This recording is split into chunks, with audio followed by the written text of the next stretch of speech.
Biofriendly Podcast. It's the Biofriendly Podcast. Check your phones. Check yourself Before you wreck yourself. What do you think that they meant? Check myself? I think that too many people were wrecking themselves before they checked themselves. Yeah, so it was really. okay.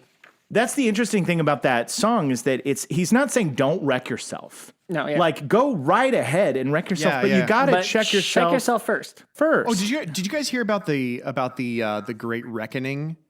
No. Like 1991? WRECK. Yes. Unning? What, Yeah. really? Everybody wrecked themselves. And that's why the song is written. Oh my God.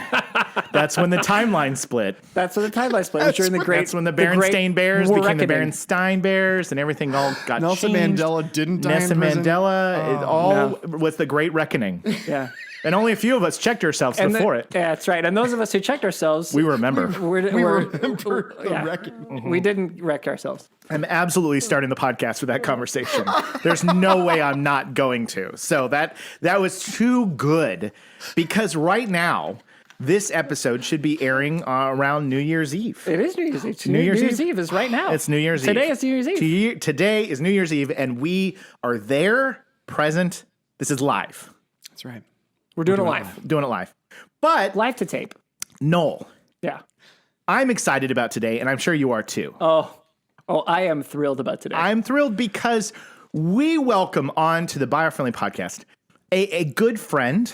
I can't believe we got him. I can't believe we secured his time this holiday season. I can't believe we got him. He's a very busy man. He's a man about town. A man's man. And he's taking a phone call. He's busy. He's busy. He's not available.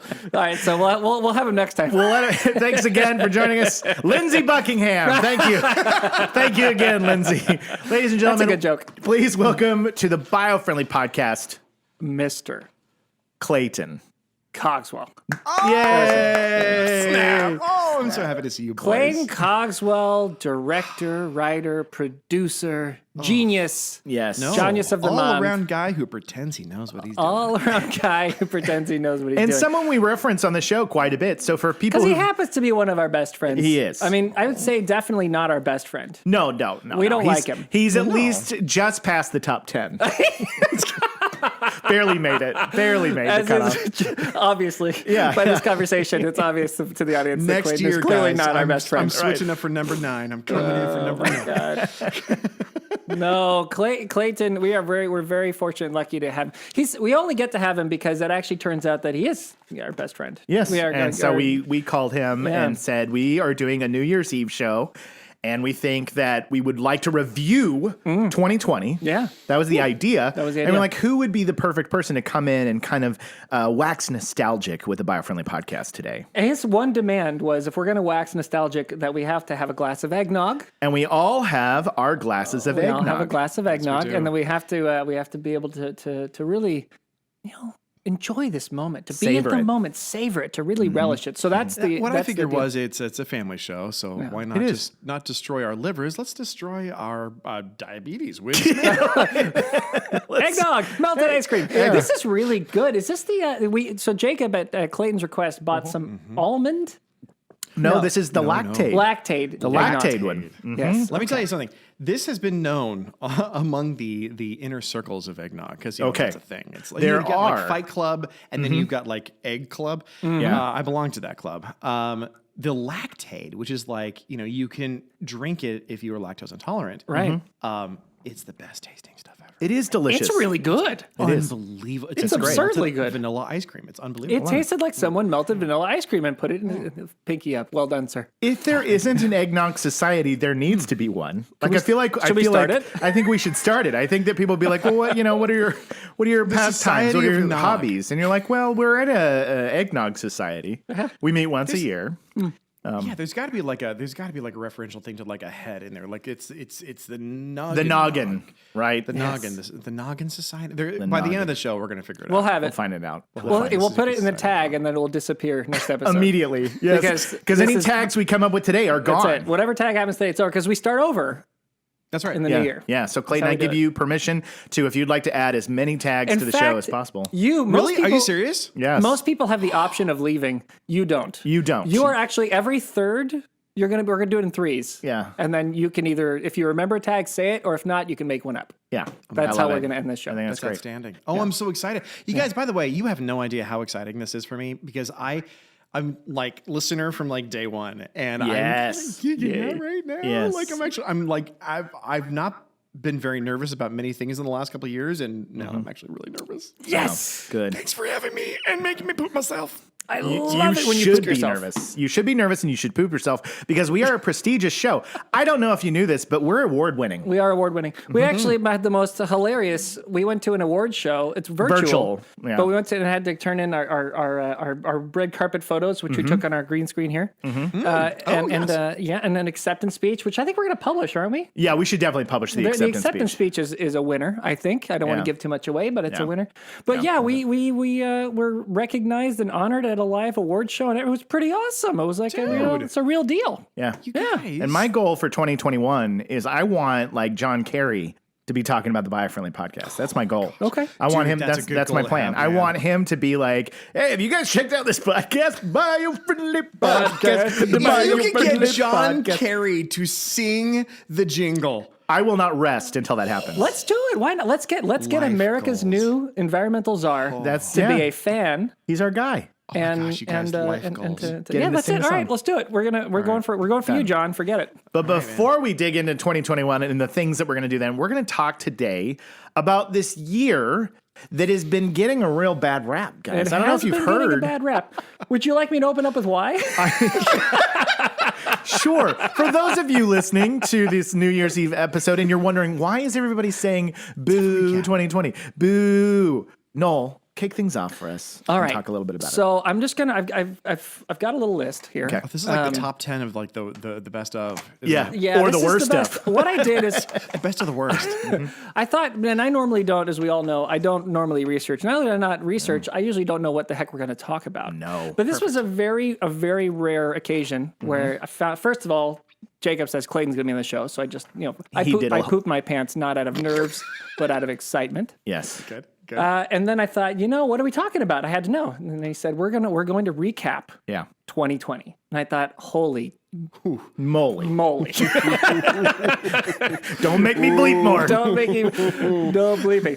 But I said that's really great. So I was looking through and I was like, okay, well, all right. So what happened in 2020? Let's start with the negative. So I'm going to fire off a list and Okay. you guys. Okay. All right. We'll just go. Okay. So there were fires last year. Right. Bushfire in Australia. Yes. Massive fire in California. The Yes. Amazon had a far bigger fire than the year that everybody was paying attention to it. Yes. The Uttarakhand in India, which is a giant, beautiful natural reserve, gone. Not gone, but okay. like, Destroyed. Yeah, Right. yeah. So there was fires all over the place. Big time fire year. Yes. Record-breaking tropical storms and cyclones. Okay. Which then put out the fires. No, they didn't. No, here's wish what they was, did. Here's Yeah. how God does it when he's mad. Yeah. Yeah. He lights lights one one part area. on fire.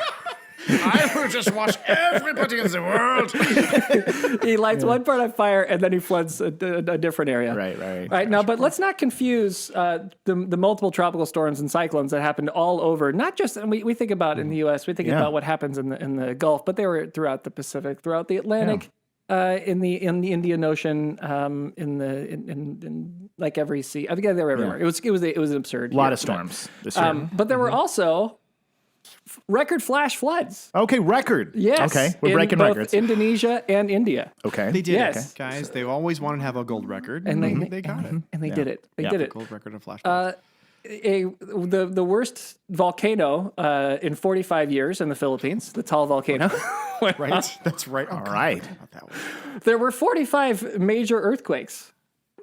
Wait, Which- what? 45 major earthquakes across the globe. I did not know that. I did not know that either. And this is kind of Fascinating, blowing huh? my mind because it just means that behind all the stuff that people are talking about in 2020, there were a lot of things going on. There were a lot of things going on. Now, yeah. here's the only thing I will say. Okay. God and his mom, nature, yeah. they actually gave us a break Okay. on earthquakes. See, I thought was like 45 major, like 6.0 or better, right? Yeah. So- Yeah. Or worse, I should say. Earthquakes, 45. I was like, that's a lot. And I looked, Yeah. and I was like, well, God, how does that compare? And I looked through and actually, it was kind of a quiet year for earthquakes. It was normally we get like 100. Really? Yeah, between 75 and 125 in that kind of range. So that's good, right? Yeah. We had green snow in the Antarctic. And green snow is environmental, as in it's really good for the planet? Is that Yeah, what you green- mean? To you by Yeah, Green yeah, Plus. yeah. Biofriendly. No, it's microscopic algae blooms that happen for when it gets a little bit too warm under the snow, and then it turns the snow green. Okay, By the this way, isn't the good then? microscopic algae blooms are playing at the Ellery this weekend. They are. They're a Absolutely. terrific band. Yeah. Yeah, they're terrific. So band. it's not a good thing It's not a great thing because Okay. it means it's just a sign of warming, which of temperatures changing. which we do bring up now and again. Yes. This is where I just got after this. This is where it just got ridiculous, and I was like, forget it. Yeah. Locusts. Plague. We're at plague levels, ladies and gentlemen. Plague. It was the worst year for locust in 29 years. They had Where's locust. Moses when you need him? Right. They had locust infestations in Asia, East Africa, India, and the Middle East. Oh my God. Wow. Yeah. Locusts. And let's not forget we had murder hornets that people were afraid of there for a little while. Yeah. But if you listen to the show, You'll know that was no big deal. it was no big deal. Yeah. No, murder hornets are, Murder hornets, are no big taking deal. a back seat, really. Yeah. Locusts were the real star. Well, locusts, you know, people are like, what's a locust? What does it mean? Well, here's the deal with locusts is that they multiply so fast Right. and that they eat everything. Okay. So if you have locusts, they'll eat what 35,000 people can eat in a day in about an hour. Sounds like my family. Yeah, right? Yeah. Sounds like my children Sounds for like- sure. Multiply Sounds like and they just Thanksgiving. eat and eat and eat. Oh, Yeah. I'm going to start calling my sons holidays. my locusts. Yeah, they Right. are locusts. Yeah. Yeah. These are my locusts. So that is an impressive, sizable list of why 2020 is getting a lot of A lot of that. Right. A lot Right. of that. Now, later on, because I don't want to do it first, I want to give you guys a chance to talk. But later Okay. on, I did also take the liberty of going through, because throughout the year I take notes on cool things that are happening, exciting environmental happy. things. So there's a few things I want to mention that also happen that are good news Okay. for the environment, but I'm going to do that later. I think now is a good time to kick it over to Clayton Yeah. because I want to hear, so we all know that these things have been going on. Well, some of those things I didn't know that were going on, but we all know that there's got to be a silver lining to all of this, right? There's got to be something that, especially on the Biofriendly podcast, we can turn What's the positive lemons into lemonade. of natural disasters? Right. All right, let's do it. Well, maybe Ooh, not that's a those. tough order. That is a tough one. So maybe not the natural disasters, but amongst other pick things. a natural disaster. Okay. Let's pick. Yeah, Let's take some. I think that by far the most known natural disaster situation that happened, probably, Yeah.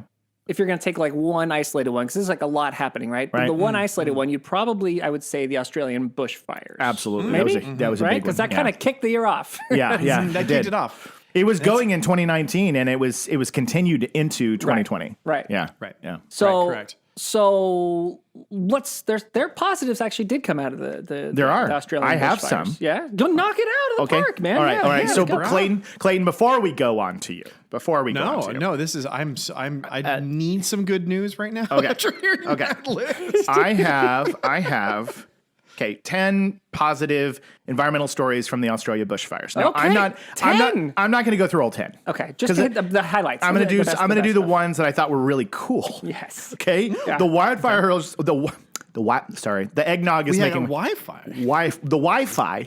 The Wi-Fi. What's your Wi-Fi here? It's wildfires. Wildfires reveal ancient Aboriginal aquaculture system. Ooh. Isn't that interesting? Wow. So because in that's southwest of cool. Victoria, wildfires uncovered an ancient Aboriginal aquaculture system. What is particularly interesting is that it is believed to predate the Egyptian pyramids. Shut up. No Yes. way. You're kidding. That means that the aquaculture system would be about 6,600 years old. The landscape is lined by stones, which created pools to manage water flow for the purpose of hunting eels. The system was created by the Gunditjmara people. I probably messed that up. I'm sorry. An indigenous group with a rich heritage in Australia. That's fantastic. Dude, Kinda that's cool, right? rad. that's kidding. really good. That's one that I saw that I was like, that's silver lining. Yeah. Here's another one. Firefighters save world's only dinosaur trees. Okay. What?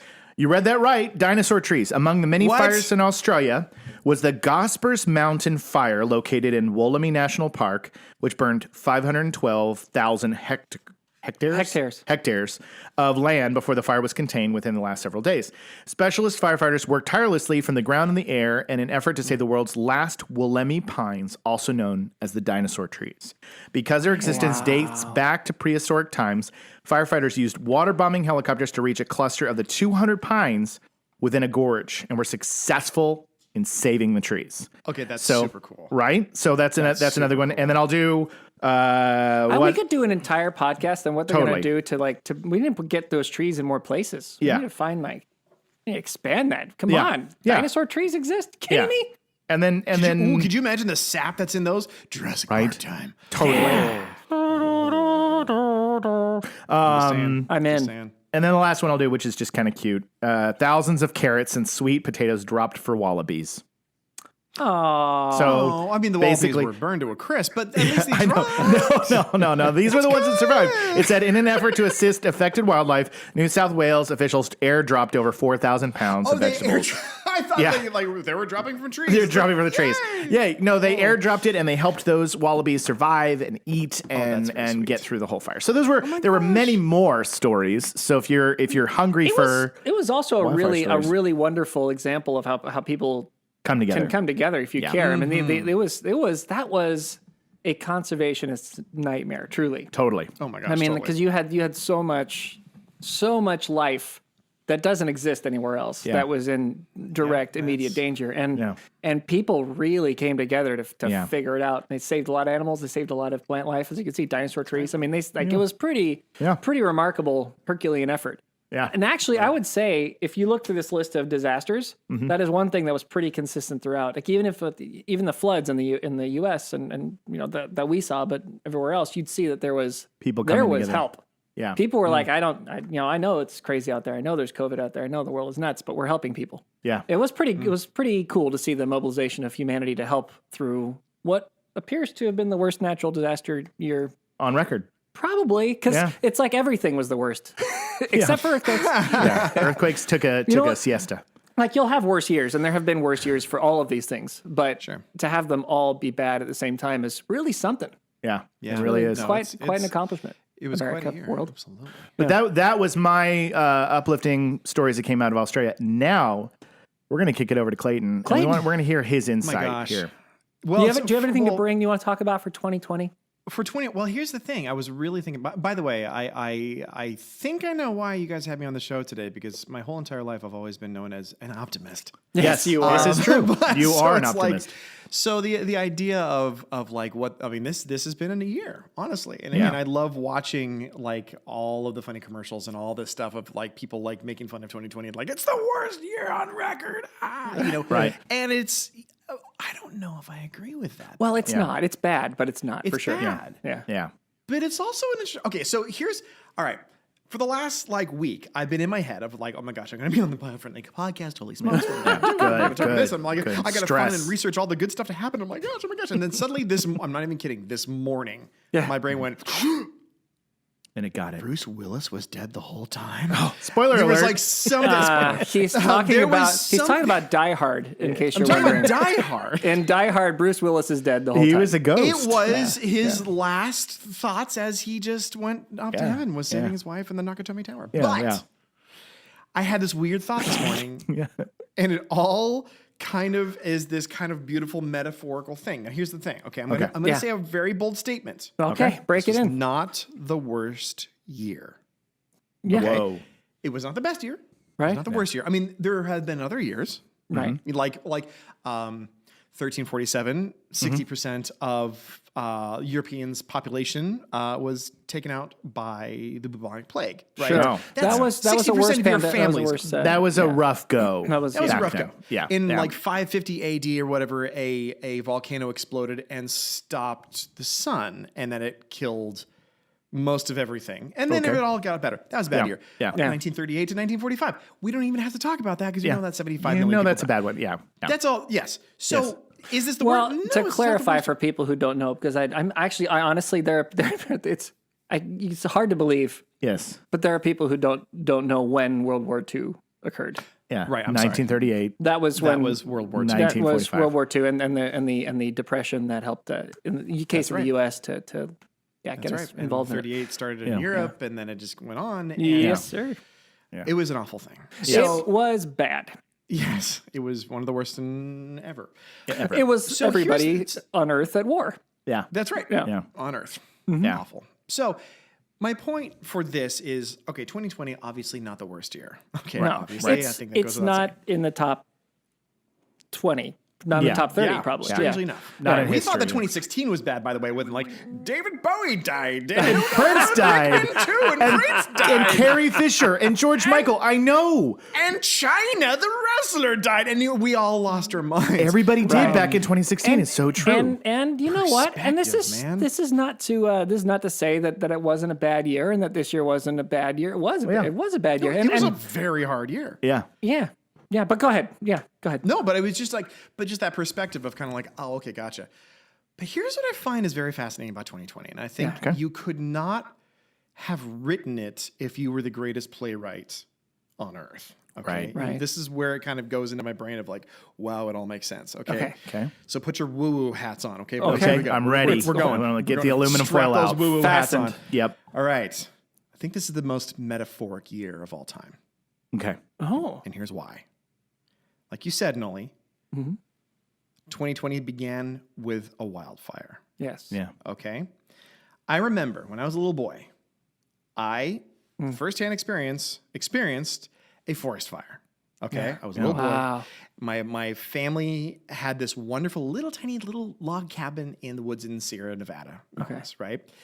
And suddenly one day we see this big whoosh of smoke. And it just starts crawling over the hillside. And it was a wildfire. It was a forest fire. And of course, I was a little kid. I'm freaking out. Everybody's freaking out. We got evacuated. We all picked up. We went down to the safest town and we were safe, which was great. We were not in immediate danger. Right. And I was still freaking out. My dad looks at me and goes, "Are you okay?" And I'm like, "Forest fire? It's bad." Yeah. Right. And he says, No. Forest fires are good. Yeah.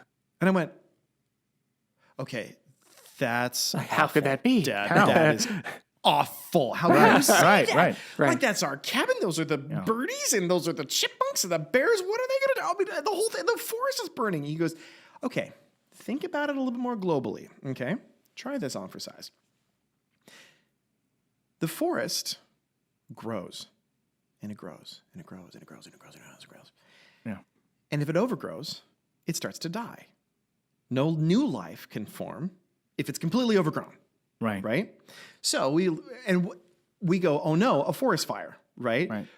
Fire is a natural thing. It's a natural element from the earth. Yes. What does fire do? It basically cleans out the overgrowth.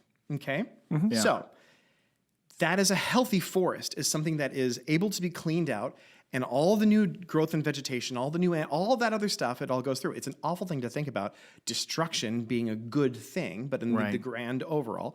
Now, here's the problem with the Australian thing, and half of the state of, well, actually, no, half the United States is on fire uncontrollably, right? Yeah. Was it grew too long. Yeah. It grew too much. It was like, basically, there was a lot of overgrowth. Yeah. Right? And it was awful. And it destroyed so much. It killed our air. It killed all this kind of stuff, right? Because there was so much overgrowth. Right. The indigenous peoples from Southern California, throughout all of the United States, they didn't have Smokey the Bear. No. Right. Okay? They didn't try to prevent forest fires. No. Okay? They embraced it. It was a part of their belief system. It was a part of the of the Great Spirit, of all that kind of stuff, because they knew smartly that this is all a part of it, right? Well, one thing. Oh, sorry. Keep going. No, You're ahead. on a roll. You're on a roll. I don't want to stop you. Okay, so basically, if you see the forest 300, 400 years ago, it looked very, very different than it does today, because we want to just have it as it is, right? Yeah. And that's when you create a powder keg. When you ignore it, or if you don't control it the way it should be, basically it just turns into a giant powder keg, right? Which is very, very dangerous. Yes. Right? Think about this metaphorically now, right? Right. Before this year, everybody's going about their own little business. Yeah. Okay. Completely complacent. We had our phones. We have social media. We have our comfy little cush safe things, whatever. And we have our health. We could go to a store without a mask on. We can go to all this other stuff, right? And we we just had an overgrowth, right? In every single thing that we do, right? So metaphorically, overgrowth is a very, very bad and dangerous thing. Yeah. Right? So it just takes one little virus, and the virus isn't even the tinder. The virus is the match that lights the whole thing on fire. I mean, like literally obliterates most economies throughout the entire world. Yeah. It obliterates literally every single social life, and that doesn't even matter when it comes to everything else. Yeah. It destroys Speak lives. for yourself. Well, that's true. Yeah. No, I'm kidding. But it is literally the overgrowth of us being complacent and us feeling that our things are more important than what is truly vital. Sure.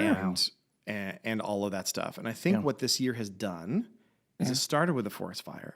The forest fire is still burning throughout most of everything. Yeah. And when the forest fire continues to rage, and then it starts to come down to a smolder, you start to kind of see the forest through the trees, right? Yeah. You start to kind of see what's right in front of you.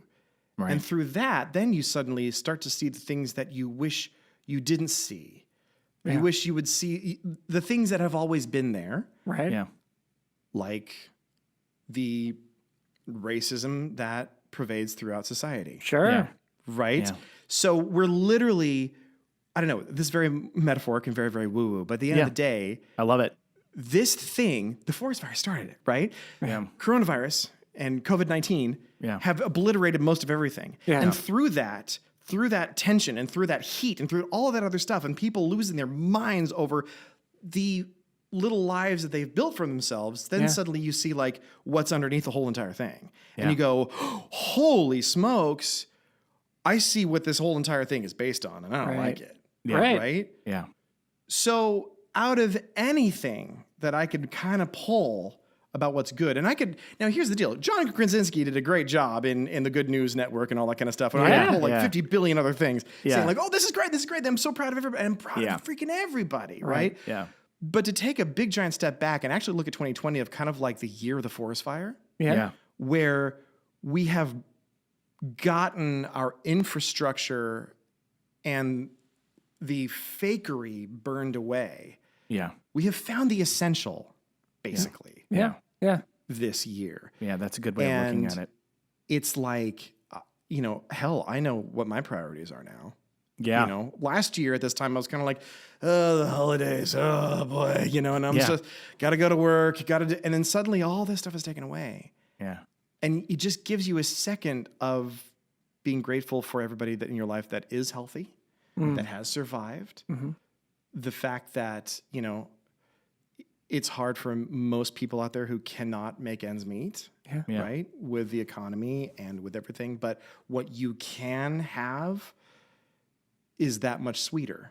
Yeah. You know what I mean? Yeah. And so I keep going back to that thought of my dad saying, forest fire is actually a good thing. Right. And I don't want to say 2020 is a good thing. I'm saying it's a very, very hard thing. Yeah. Well, but really it is burned everything non-essential to the ground so we can start to grow and live again. Yeah. That's it. So it's interesting. Well said, Clayton. That's really great. I mean, what I think you could say from it is, the actual, what happened in 2020, what we dealt with in 2020, what occurred, like the forest fire, if you will. Yeah, I mean, a forest fire does kills a lot. It kills a lot in nature. Mm-hmm. It just destroys a ton of things, right? Right. But that which survives will grow stronger, right? And Correct. So that which it's part of, everybody dies. This is the fact of life, right? So it's like this life is about creation and destruction and back and forth, right? That's how it goes. That's the system. Exactly 2020 can either be, based on what you're saying, and you let me know if you agree. 2020 can either be a disastrous year that a lot of people look at like, man, that was it's just what a horrible, awful thing, that was a total waste of time, and Totally. it's terrible. Or it could be looked at as a rebirth. Yeah. Right. Absolutely. Honestly, it's like the year of the Phoenix. Yeah. Yeah. I mean, not the Hearthstone game, but the The University of Phoenix, is that what you mean? The university. It's the year of the it's like the University year Phoenix. of it's more DeVry, but go on. It's more of a Yeah. Oh, pour one out for DeVry. Anyway, no, but absolutely, it's like if you have something that is stagnant, Yeah. and overgrown and all that kind of stuff, it's like the things that survive, the human will, Yeah. right? The innovation that has come out because of this, and there's a lot of the folks who are having a very, very hard time, and and it's that idea of just sitting in it, in the flames, going, this is the worst thing ever. But other people are also looking out for the exits. Yeah. And they're also seeing, oh my gosh, this is actually a place for innovation to happen, for honestly, going back to the whole notion of what biofriendly is. Yeah. I think it's the jumping off point for being at one with a changing climate. Mm-hmm. You know what I mean? And not the climate of just the earth and getting hotter and all that stuff. Yeah. The whole thing. Sure. I think it's that very Zen thing of like, okay, what I thought was so essential ain't that essential. Yeah. What do I really need? And I think I was going to say, I think that it is really easy to blame a year. There's a reason why humanity loves to do that. Loves to say 2016, oh my God, can this year end already? I can't believe all these hardships and all these deaths and blah, blah, blah. When 2021 comes, it's going to work. Yeah, it's going to be great. Like people love to kind of bottle up the badness and blame it on time, the year, the era that we're in. Yeah. But you realize the humor behind that is that 2021, January 1st, 2021 is still the same world as 2020. Yeah. We're still in the exact same place, and you still have work to do, and you still have things that you got to figure out. So I get it. It makes you feel good to toast that champagne on New Year's and say, that thing's done. Let's move on. So that's a symbolic thing. But it's real easy to just blame a year. But truthfully, the year was bad, but next year has the same ability to bring natural disasters, hardships, difficult things. But what are we going to do? How are we going to step in? How are we going to fight our way through it and make it a better world? And that's up to us. That's up to humanity, right? Yeah. And it brings it brings in that notion, of what we thought we couldn't do without last year. And even when it comes to climate change, and even when it comes to carbon footprint and all that, well, I can't do without my car or whatever. Right. We're all doing without our cars now. Yeah. I have to make sure I start my car once a month or the battery's going to die. Yeah. Right? Because it's just sitting there. I live in Los Angeles. That was impossible last year. Right. I know. Right? So I've learned, this year has given me this priorities thing of kind of like, holy smokes, I can do without most of the stuff in my life. Yeah. Because it's good for everybody. Yeah. It's not just about me. It's about like the whole big thing, So... Well, it is. It's fascinating.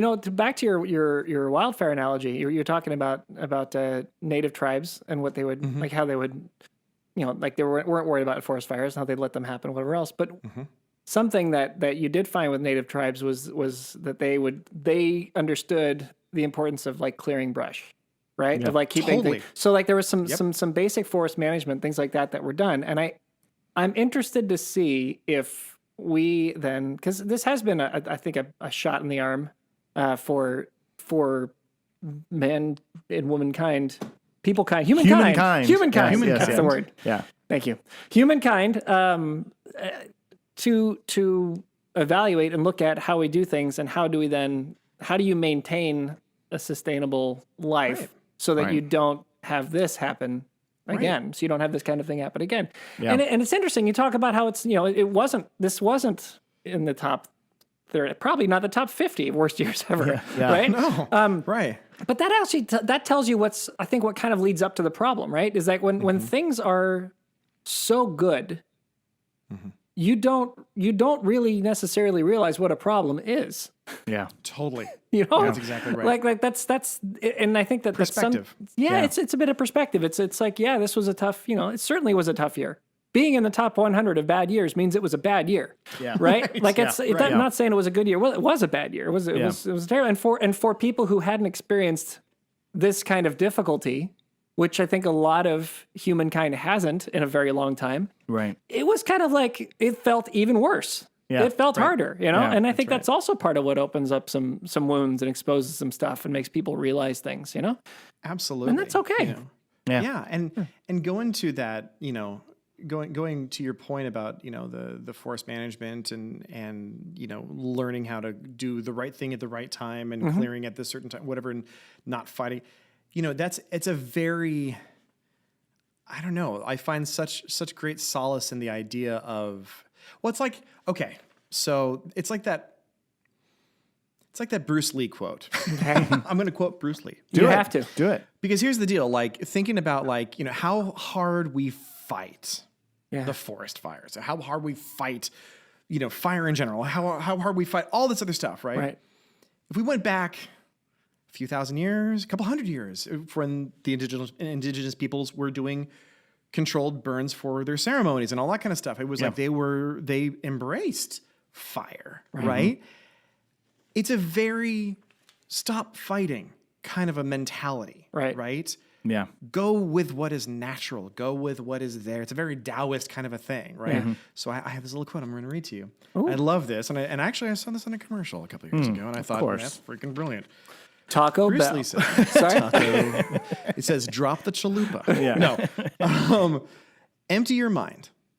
Be formless, shapeless, like water.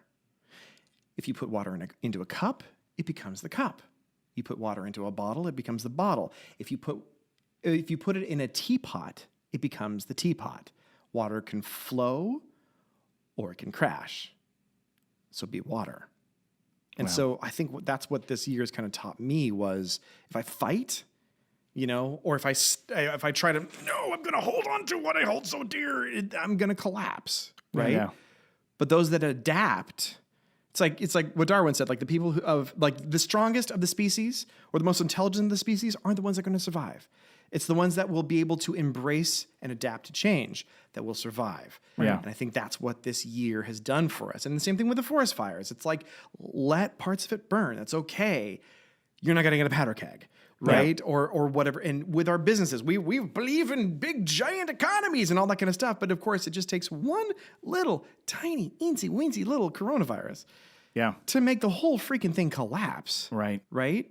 Where are our priorities? Okay. Right. So let's be like water. Yeah. And ebb and flow. And I don't know. So that's why I kind of think this year is the most metaphoric year. Yeah. And the year of the Phoenix. Year of the Phoenix. Gotta be groovy, man. It's gonna be groovy. Yeah, man. We were taught this year to think outside the box, but that was in a box. You thought inside the box. You thought inside the box because you were not allowed to go outside. That's right. So that was our. Well, in the box of your home. In the box of your home. We've all learned how to think inside the box. We have. Not like Taco Bell, think outside the box. It all goes back to Taco Bell. It's back. Wow, it's like we planned this crap. It's like we did. No, I was going to say, so... What's crazy, Clayton, is that we don't plan literally anything. No. I know. I've listened to the show. Seat of our pants, 100% all the time. And we always laugh that while we're doing the show, it's in our brains, but the moment we hit stop, it's gone. Like I don't remember a lot of the stuff that we even cover, and then I go back and I'm like, right, we did that show. My kids played a podcast story they liked. One of our podcasts, like, I love the one. I want to listen to the podcast where you talk about refreezing the Arctic. Yeah. Right? Yeah. And so I'm listening to this podcast, and it was like listening to other people talk about it. Totally. My children have done the same thing. They have referenced. I like this Noel guy. Yeah. That guy's pretty cute, too. And those guys. People have said, well, it's like the one where you did the da-da-da, and I'm like, right. I don't even remember covering that. So sure. Were they on that show? It is miraculous that we haven't, repeated ourselves dramatically, or maybe we have. I don't know, but we probably reinforced some things. Yeah, we reinforced some things. Yeah. But I was gonna list, because I feel like unless I was gonna list some things that came out of the COVID pandemic that have made society better, and then we've touched on these. But I'm just gonna do it. So do it. So like we just said. We all know about the environment. We did a show about it, about how the pollution reduced. We had dolphins returning into canals. We had water clearing. So that was a win for that time. Not a sustainable win, but a win. Yeah, but it's a win. Yeah, it's a win. I'll take it. It's a jumping off point. Yeah, honestly, it's a jumping off point. Yeah, and then America reduced its emissions pretty significantly. Yeah, and a lot and Europe did. A lot of places, unfortunately. China did not. I was going to say, how's China and how's India doing? Yeah, and India did better, but India got hit by some of the fires and disasters. India got hit really hard. This was U.S. It was a bad year. India, this was a terrible year. Yeah. They had a rough run. They could put that one in the top 10. So I feel like they probably are. You can't really. Their emissions were high, but there were other factors. But China just kept on. I mean, look, I won't get too far into it. We've exported our emissions. Yes. For those people who talk about how great it is and how Trump talks about how our emissions have gone down, and that's true. We use a lot more natural gas. We produce a lot less emissions than we did before, right? Per capita. It's still a lot, but we're doing better. Overseas. But that's exactly our emissions, and they're using coal over there, and it's like so. Yeah. Classic U.S. So the emissions we didn't really make a dent this year yet. But all right. It's a jumping off point. All right, jumping off point. Connectedness. Connectedness. We as a population, as a people, family, really like what Clayton was talking about, really saw what was important. Families spending more time with their children, a lot of time with their children. You know what I mean? Holy smokes. Boy, did we all have a rude awakening when it came to no joke. Schooling. Boy, we really appreciate teachers, and we really got to know our kids this past year. That's for sure. For sure. Do you know, though, I think an odd thing happened. I mean, for other people who have kids the age of my kids, and some of your kids are the age of some of my kids. Right. And yours are some of... Anyways. Right.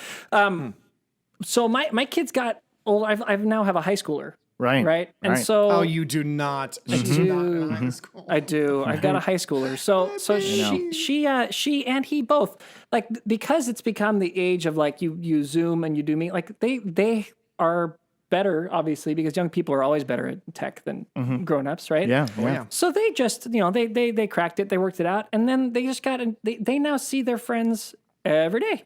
And it's not like, in the old days you'd be on the phone talking to your buddy for a long time or whatever. But now, so we do spend more time with our kids because we're home all the time. But at the same time, I feel like I kind of lost my kids because now they figured out how to use technology to be with their friends all the time. That's so funny. Dad, get out. I'm on Zoom with like 14 people. It's exactly it. That's hilarious. Yeah, I think it's true. Like I honestly, like I cannot honestly with a straight face say this was like the worst year for me because like I don't know, I think it's like the best year because like I've got two kiddos, one is 10 and one is 6, and like that's that precious time when before they go to high school, before they get into massive friends and all that other stuff. Yeah. I've been able to literally see them every day, every minute, and it's not always super crazy easy, but at the end of the day, it's like that's a gift that my parents didn't have. Yeah. Or my grandparents, had. I'm so grateful. Yeah, it's a gift. It's a gift. As Boromir said. Innovation. We talked about that as well. So people got creative this year. They figured out places that learned how to surf. Jacob, have you seen those Tuesday tips? Yeah, Tuesday tips. I got super creative. I hand draw tips every Tuesday from Biofriendly. I'm sorry. That's innovation. No, it's just so cute. I just said I appreciate it. Yeah. I appreciate it. So many businesses had to reinvent themselves. So it was a way to witness businesses that were like, well, now that we can't do business as we did before, what else can we do? Like cafes turning into takeaway venues and the tents in the street and things like that. And then there was a gin distillery that made hand sanitizer. They're like, our gin is so strong. Genius. So strong. Are you serious? Yeah. So it's like businesses are like, okay, well, we got to get into this hand sanitizer game. Let's pour gin on our hands. Smell like a martini. Right, exactly. Yeah. What is that? Ooh, did gin. Yeah. Right. But do you remember You get that, pulled though? over, and the officer's like, "Have you been drinking?" You're like, "No, my hands though My hands are wasted." Do you guys remember that though? And when this first happened and there was no sanitizer, how you'd go into to get takeout from like a sandwich place or whatever, and then you'd use their stuff, and you're like, it smells like vodka. Like your hands are like, I smell like a distillery. Yeah. I think that's what they were pouring in the thing. They were like, "Well, we can't get hand sanitizer." He's like, put the Sky vodka in the bottle; it'll be fine." Man, guys, this smells like college. What's going on? People are making their own homemade, sanitizer. Is this Goldschlager? What are you guys using? It's like cinnamon on my hands. It's so funny. There's a short film in there where like it's not like a bathtub gin or something like a moonshine. It's like just hand sanitizer. Right. So then we have corporate responsibility. A lot of corporations figured out got to figure out how to do this right. Got to take care of our people. Got to figure out ways to get through this whole thing. So that was a good thing. Good side effect of this. Reimagined education. You know, teaching our children different ways. You disagree with that one? Heavy sigh. Okay, I think that it's good that we're able to make things work, and I think that the fluidity, the fact that people were like water and found a way to make it work and come together and get it to happen was really great.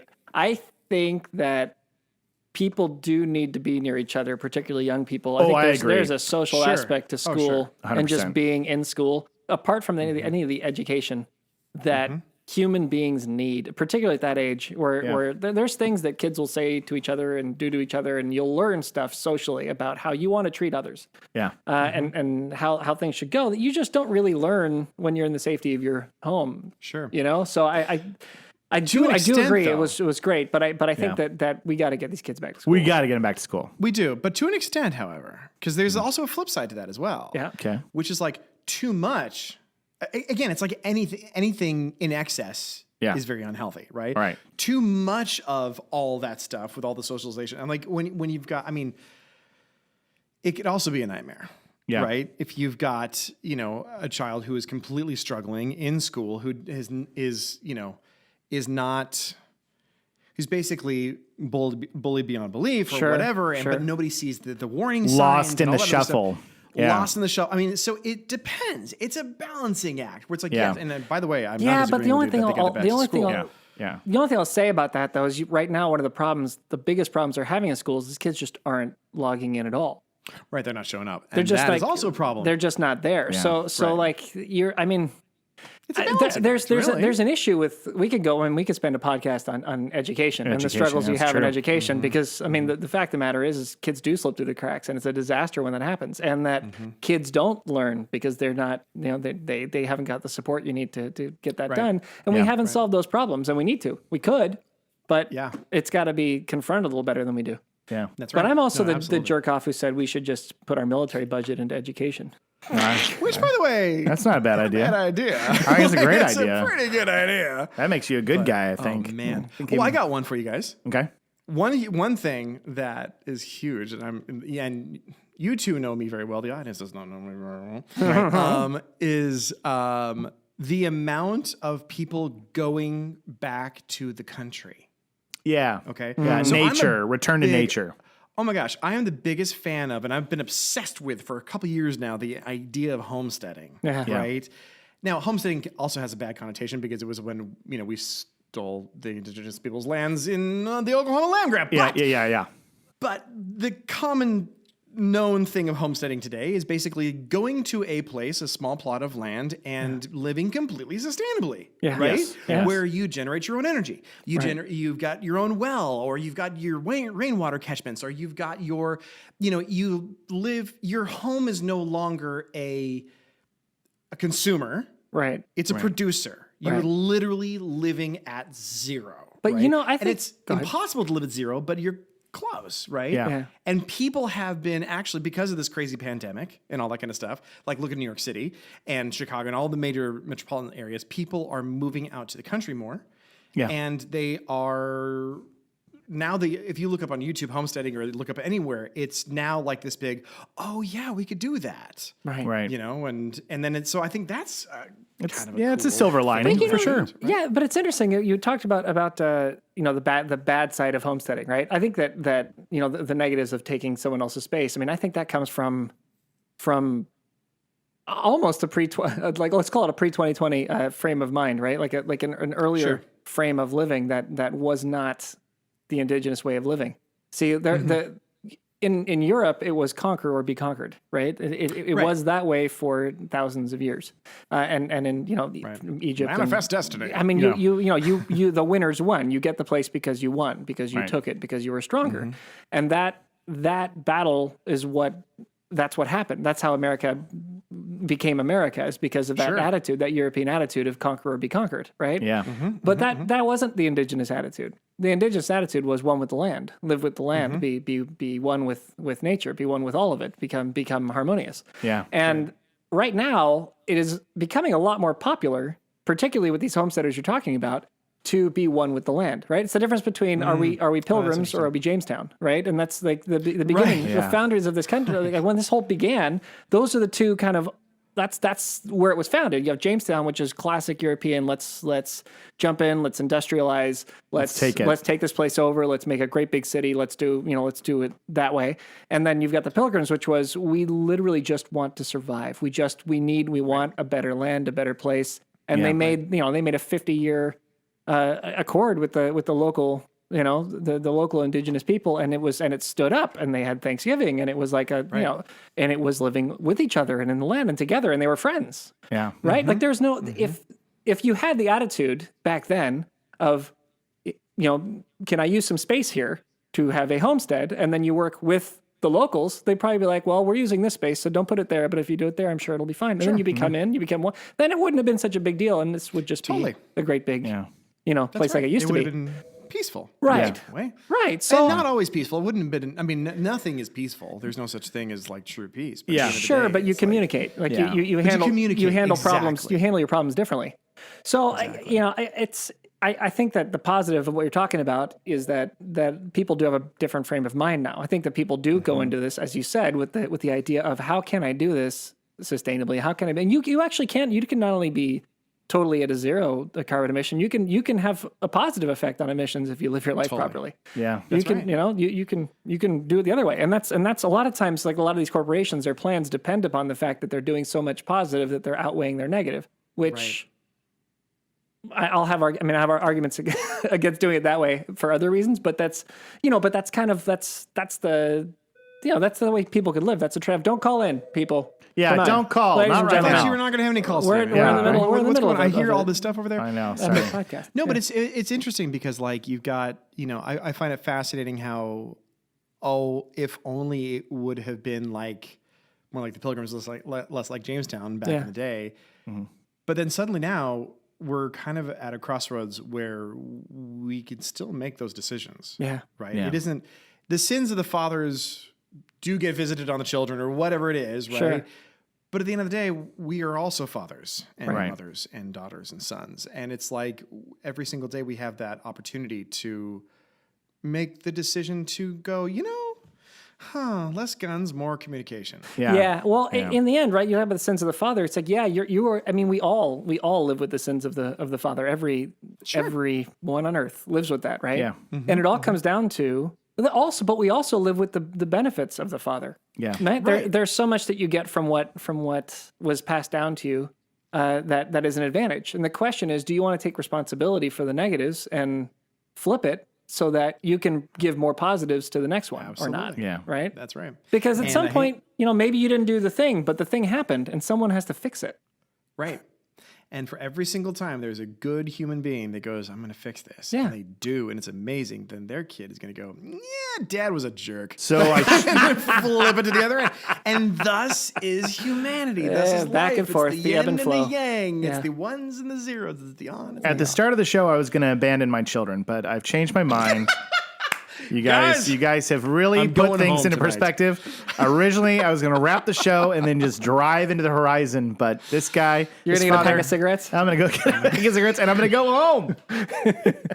Start smoking. I'm going to start... even smoke. Jacob ends a podcast by saying, all right, guys, I'll be right back. I'm going to go get a pack of cigarettes. Yeah, and then I just never come back. That's the name of his new podcast, his Pack of Cigarettes. Pack of cigarettes. Yeah. Jacob's Pack of Cigarettes. Well, we have successfully covered the topics. No. Okay, go for it. No, I want my moment. moment. I know we're probably like an hour or two of the podcast. We're in deep. The only thing I'm worried about, hold on. I think the monitor just went on.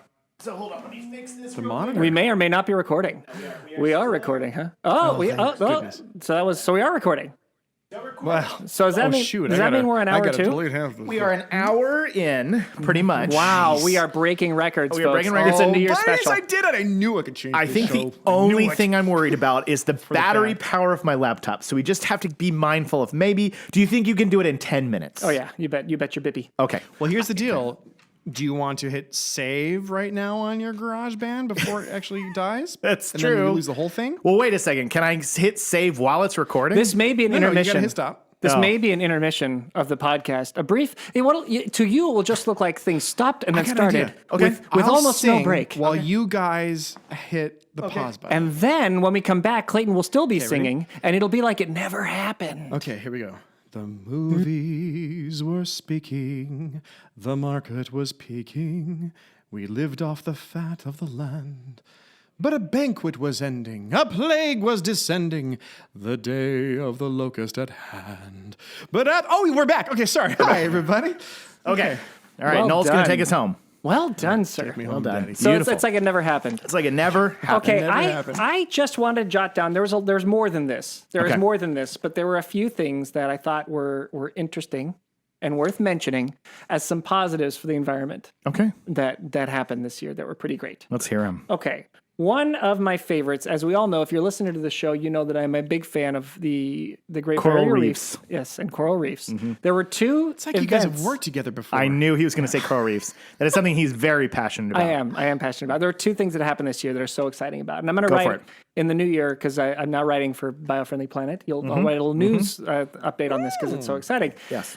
But basically, two things. One is in Queensland, there's a company that they made what they're calling the Coral Bot. And basically, it's a seeding robot that goes goes underwater. And they used to do this by hand, like that if humans would go down, scuba divers or snorkelers would go down or whatever, and they would help to seed the reefs to get more of the coral reef to grow back, right? Because every time there's a big storm or something that goes wrong, it needs to replenish, and they're trying to kind of help that by aiding. But the problem is humans don't breathe very well underwater. Yeah, that's true. I've tried. Yeah, it doesn't work. So they can't keep up with it. So, anyways, they came up with these little bots that totally do it for you, and they can get a bot. They can that's send awesome. out thousands of them. Little guys, like little seeding little robots, underground dude. submarine robots. Yeah, they're playing at the El Rey this weekend. The seeding robots are one of my favorite bands. Yes, absolutely. Man. Yes, and then also in Florida, they grew the first ever coral reef indoors in a enclosed environment. They actually were able to grow it on their own. So they've come up with a way to do that, and they transplanted it into the ocean, and it survived. That's amazing. Shut up! No, I love it. So we have ways to do some stuff to try to bring it back and help it out, which is good because there's a lot right now that's bringing the reefs back, baby. The reefs. So I love it. It's big news. It's really huge. Reef for madness. Sorry. Ladies and gentlemen, welcome to Reefer Madness, where we talk about coral reefs 24 hours a day. We start an environmental podcast called Reefer Madness, and all of our audience is like, this is not what I signed up for. This is not okay. This is not okay. Yeah. Oh, that's great. Another problem is palm oil. Yes. Okay. So there's a lot of there's palm oil is very popular, particularly for biofuels, things like that, right? Oh, okay. But the issue is that you can grow it really fast. It's pretty invasive, palm trees, right? And you can grow them everywhere, and they'll just go. They'll just take off, and then they take over what already should have existed there. And then what will happen is they'll actually burn down existing forests to then create a palm forest, which then they'll get oil out of, then to help that will kill the environment, right? Yeah. Oh, so in Peru, that was actually in Latin America that had it's becoming a pretty big issue down there, right? Because a lot of, as we know, rainforest down there, right? The Amazon. Right. Yeah. Sure. So Peru this year, along with Colombia, signed onto an agreement to stop doing that. So they're limiting that. So now where they've got the forest, they'll keep producing palm oil, but they'll only do it there. They're going to do it sustainably. They're going to stop doing that, which is going to help save a ton of native trees and jungle. Wonderful news. Really good news. Okay. This is a really, really, really cool one. Has anyone here heard of a humpback whale? I have. You have? Oh, I've seen that Star Trek episode. They're in Notre Dame, absolutely. and they're in the bell tower. Yes. And they're always like, sanctuary. No, Correct. Jakey, that's What? that Pardon? movie, Rudy. Oh, Rudy. Okay, sorry. Sorry. I always mix up my Sean Astin stories. Go on. Sorry. Thank you, Clayton. What would we do without you? What would we do without Clayton? With your unbelievably vast knowledge of that cinema. we went from a humpback whale to calling Sean Astin as Rudy, the Hunchback of Notre Dame. Yeah, you're welcome, Sean. Okay. He can handle it. He's Hollywood I royalty. feel He's so royalty. bad Yeah, for your yeah, audience. Of yeah. like these three of No, them together. they- I know it's a mistake, but we're going to do it very every true. year. Yeah, Will every you year. come back next New Year's? Yeah? Yeah, that'd be fun. We already. Yeah, this He's is our good. New Year's guy? We have a Christmas and New Year's guy now. We're set. Oh, this is great. This we is had great. Sean have to wear Coney. pants. We had Sean Coney on last week. You had Puffy? Yeah, Sean Puffy Combs. Buffy Coney. We got to tell him next time he comes. Wow. That's great. Yeah, we had him on for Christmas. And so, no, the answer is during this time, you don't have to wear pants. But if we are back live in the studio for your next one, then pants optional. Pants optional. Good. Okay. Good. Yeah, absolutely. Anyway, well, I'm in my office right now, so Yes, you are. It's a beautiful office. In 1950, there were 440 humpback whales left, estimated. That's it. 440. Wow. Yes. Yeah. Yes. They Not did. many. They did a count this year to keep up with the numbers to see how it's going, and the number of humpback whales that are on the planet this year are 25,000 plus. No Wow, way. that's amazing. In Dude. 70 years. Isn't that great? That is incredible. So that's a huge deal outstanding. Yeah, it is. for what's conservationists the number nuts like again? we are. 25,000. 25,000 from 25? Up 440. from 440. I mean, they were almost gone. It was like Yeah. they're done. So we've like gained basically 20,000. Yeah, and that's Yeah. all from just leaving them the heck alone. Don't Dude, hunt, just stop hunting Swanson them. that stuff, man. Yeah. Leave them alone. Let them do their Ron thing. Swanson Just that, Ron man. Swanson the man. Leave Yeah. me alone, and I'll leave you alone. Yes. That's right, whales. So that's isn't that amazing? It how is. how conservation works. If you just let the thing exist in its habitat as it was intended to, it will multiply and Yeah. it will Stop come messing back. with it. Yeah. Just let it be, and don't kill it. Yeah. Don't hunt it, and stop messing with it. Yeah. Bring the hump back. Bring the humpback. Bring the humpback of Notre Dame, Sean Ladies Austin. and gentlemen, Should we throw that on the tags today? Bring the hump back? Bring the humpback. Bring Okay, the good. hump back. Okay, good. Oh Good. God! All right. Another big one, which I've talked a little bit about, but I want to reiterate is okay. The problem of tomorrow is a conservation problem. Right. Okay. We are converting ourselves into sustainable renewable energy, which is fantastic. Solar, wind, hydro, great, Electric. wonderful. Yes. Yeah. So good that we're going that way, right? The problem is you need so much land to produce the energy, not just from the production of it, but also because you have to store it. Because the wind doesn't always blow and the sun doesn't always shine. Right. So when it's not, you need a place to put the power. Right. Okay? Right. And Which I've means heard they're not making any more. they're not making more land. No. Yeah. So the answers to this right now, the answer is natural gas. We burn natural gas. Okay. Right, that's how and we I've do talked it. about this in the show. I don't want to belabor the point today. Yeah. But the point is, if we're going to make it work, we need to find a way to store a ton of energy, a massive amount of energy in a very small space. Sure. Okay. And right now we have a couple problems with that. And the biggest ones have to do with the fact that we get our cobalt, which is a major ingredient in it, from Africa, Yeah. and then we ship it, along with nickel, and out to China to then produce a battery. Then we ship it back to America to make a car or whatever. And so Wow. we're producing a Efficient, isn't it? whole bunch of carbon emissions, and it's a whole disaster. And the battery's not very efficient. So this year, Tesla, Yeah. who had been one of the worst defenders of let's ship stuff all over the place and make batteries out of stuff that's Right. being made by Yeah. slave labor, Yeah. and child labor. Yeah. Right. They did two great things. One, they've changed the ingredients they're using for their batteries so that they're lasting longer and they're working better, which is a huge. They've invested in improving battery technology, which is a really big Huge. deal. And that right? ingredient is palm oil, so it's a two step forward, one step back type thing. Man, I kid. There's the A side I'm of the sorry. joke, and There it there's is. the B side of the joke. Sorry. But basically, Go on, Noel. basically what they've done is they've set it up now so that they're now using newer ingredients that make a longer lasting battery. And what's even cooler is instead of getting what you need from Australia, South America, and Africa, and then sending it to China to then make it in America to then create a battery that you can use. Right. It's all being produced in Nevada, in Canada. And their main office is in Texas, but they're doing it all basically. Wait, where in are Nevada they mining it from though? Like where's that Nevada stuff and Canada. Wait, they're mining it from Nevada and from Canada. Yes. There's this place in Nevada called the Golden Nugget. And they got nothing but jewels up there, man. It's crazy. A lot of money to be had. It's a huge deal because you're creating the battery all in one place and you're making a better battery last longer. And the reason that it excites me is less that because the improvements on the battery aren't enough. It's not good enough yet. It's not there. But it's very unusual that a Fortune 500 company that's already the toast of the town, already loved by everybody, already has a pass to do basically anything it wants. Yeah. That's Tesla. Yeah. They're at the top of the game, right? They're beloved. Right. So for that company that didn't need to do anything to police themselves, and then choose themselves that they were going to make these changes, make these decisions, and keep investing on getting it better because they understand that there's a problem tomorrow. Yeah. That we're solving a problem today, but there's a problem tomorrow. It's unheard of, and so it's big news to me. I think it's a big deal. Right. If you work in batteries, it's mostly positive and negative news. Oh wow! Look, I'm ending this year strong. Okay, I'm going out strong, and by strong I mean awfully. All right. A lot of kids listen to this show, and they need to laugh too. Well, they need they need to laugh too.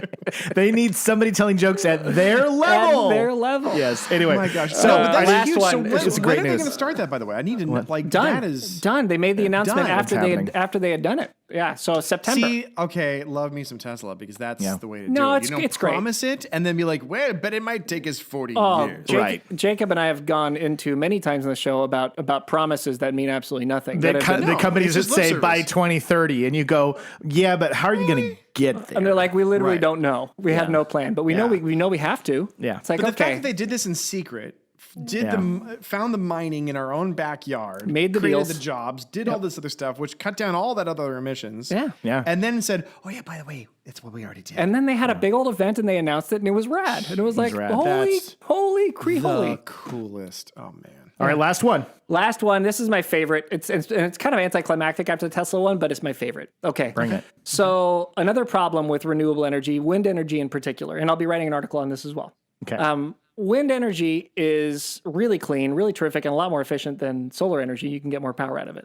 Right. But I was not aware of that. You build it where wind goes, right? Well, of course, right. So birds fly through it, right? And then, of course, the practiced response to that by any environmentalist is, well, more birds are killed by windows and cats than by windmills. Which is true. That's true. Yes. How many eagles have you seen slam into a window? Not many. Not many. No. But I'm sure that because those eagles have fly, great sight. They do not run into windows. They don't go running into. And no cat is catching those eagles. And no cat is catching a hawk. Yeah. Right. Okay. So big birds that produce very few eggs and are endangered. And Big Bird is endangered from Sesame Street. Are the ones that are murdered by windmills. Yeah. So this is a conservation problem, okay? It's a conservation problem that gets, and by the way, if you want to finish the job off, you say, and Trump's talking about it, so obviously it's not true. Yeah, right. Right. These are the hits that you do, and then people go, oh, yeah. But the fact of the matter is it's a problem, and you gotta do something about it. Now, sometimes there are people out there who look at something and go, I want to save the environment, but I also want to save the environment. Okay. Right. So in Norway, they did a year-long study of what happened, different, all sorts of different things that could help to reduce this and bring this down. And they discovered that if you paint just one of the 3 blades on a windmill black, that the birds can see it. Wow. No way. That's awesome. So they go. So in Norway, nope. They're now they're forcing the wind companies to paint one blade black. Wow. And it is reduced. Windmill and I want to paint it black. That's what the Stones were singing about. They were really forward thinking. Yeah. Yeah. And that's amazing. It has reduced bird death by 73%. Shut up. No way. Yeah. So for the cost of a little bit of paint and a dip paint, a little bit of paint, a little bit of time, one blade. Yeah, one blade. Yeah. One blade. If you paint it black, and you fix the problem. You haven't fixed the problem, but you've at least brought it to the point where the birds can repopulate and keep themselves going. Dude, that's amazing. Yeah. I think it would have been cool if they, when like a fan blade spins and it all becomes like one image, and it was just like they painted instead of black, it was just like a finger, like. Not here! Like, don't fly! Stop, birds! Stop! Other way! But black's probably a smarter way to do it. Right. So okay. That is awesome. It's great, right? I love it. That's outstanding. So there are cool things that happen this year, and there are people working on problems, and they're trying to help the environment while also helping the environment, and that's really good news. It is really good. And so I thought we'd end on the high note of our multi-hour podcast. That was chapter 2. So now for our next conversation. Now for the next one. No, that's we're like Joe Rogan today. We are. We're going on forever. 3.5 hours. But that's like so beautiful because again, going back to the whole, which brings me back to the number 5. No, going back to like the beginning of the whole thing, we see what's in front of us. And what's the obvious thing? We just got to be like water. It's like, well, we can't take down all those windmills because that's a good way of. It produces great energy. Paint one little thing black. Yeah. Or it's like, the mine in Nevada. It's right. Right there. Do it here. Like find ingredients that are here or find the materials that are here and do it here. It's just and they're better batteries. They're better batteries. They're better batteries. They're more efficient. They don't die as much. That's amazing. I love it. Dude, this has been. You got carrots and turnips falling from the sky for wallabies that are burned to a crisp. And we found out that Sean Austin is the humpback of Notre Dame. That's right. He is the humpback. He's Stone Cold Steve's nephew. Yes. Stone Cold Steve nephew is the father of the Hunchback of Notre Dame. And nothing you had Puffy on your podcast. Nothing but fact checking here on the Biofriendly podcast. Well, this has been an excellent one. We are going to call it here, and we're going to do the tags, but we are not letting Clayton leave. He has to. He's not allowed to. He's got to join in. He has to sit through all of it, and we're going to throw some. Include. Right. 1, 2, 3. If you get it right or wrong, it's okay. But you'll be Jacob, me, then you, and we'll throw in tags until we're out of him. Okay, ready? Okay. We are your beacon of light in a gloomy environment. Featuring greater parasympathetic nerve activity. That's my favorite one. We are your great reckoning of 1991. There we go. We are. More than just charismatic megafauna. Dolphins don't quit. Go ahead, Clayton. Burnt wallabies love carrots. They do. They do. They do love carrots. We are it's very biofriendly. Nature is perfect. Look at eggs. Yes. Okay. Ooh, that's a good one. Don't mess with Smokey on this show. Very good. Go for it. That's a good one. Yeah. And at the same time, don't mess with Texas. Don't mess with Texas. That's a good rule of thumb as well. Which leads us nicely into yours. Y'all inclusive. We are y'all inclusive, right? Yes. Yeah, absolutely. And then the boat one. And then the boat one. There's the boat one. Yeah. We don't remember what it is. We don't remember what it is. We just remember it was the boat one. We definitely did one with the boat. Oh, the boat one. Yeah. And then... Oh, yeah. Now you do one, Clayton. Okay. And... where Auld acquaintance should be lang syne. There you go. It's a perfect New Year's Eve one. Because what's great about this episode is they started it on New Year's Eve and finished it on New Year's Day. That's correct. We spanned a year. And then we're going to throw in there, bring the humpback. That's right. Bring the humpback. That one is deleted as soon as it started. Bring in the humpback. That's yours. Okay. Yeah. Okay. Then I'm going to say, well, we actually forgot one. It's we can't win them all, but we'll win the rest. You're right. That's part of the official list. Okay. Do we throw it to him one more time? I think we all have to do one more. Okay. Oh, Lord. I literally just got the low battery sign, so we've got to go quick. Okay. Go quick. Where Bruce Lee is like water. Yes. Yes. I mean, yes. Perfect. Yes. And you want one more? Oh, I got to do one more. We'll both do one more. I love you. Aw. I love you. I love you. That's good. All right. Painting windmill blades since December 31st, 2020. I love it. One blade at a time. One Thank you at a time. Thank you for joining us on the Biofriendly podcast, Clayton Cogswell. We loved having you. We're going to have you back next year. Yes. We love you guys. Have a good New Year's. Be safe. Be healthy. We look forward to carrying on in 2021. We'll see you next time. It's the Biofriendly podcast. It's the Biofriendly podcast.